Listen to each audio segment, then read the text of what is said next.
మీరు దాచుకున్న శారీ చూపించండి. అబ్బా ఎంత క్లియర్ క్లియర్ పిక్చర్, క్లియర్ మీరు క్లారిటీగా అడుగుతున్నారు.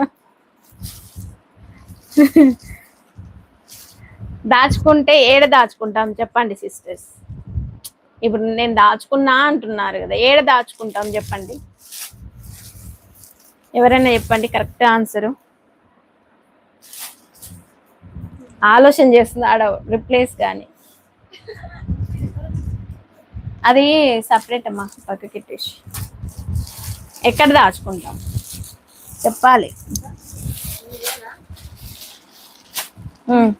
అది ఇది ఒకటే అగా ఇందాక చూపించింది అది అలా అట్లే వచ్చినామా. అది బీరువాలో కరెక్ట్. బీరువాలో ఉంది నా చీర, లేదు ఇడ. మీరే కదా దాచుకున్న సారీ అన్నారు, బీరువాలో దాచుకున్నా. ఇది షాప్ కదా సిస్టర్, ఇక్కడ బీరువా ఉండదు కదా.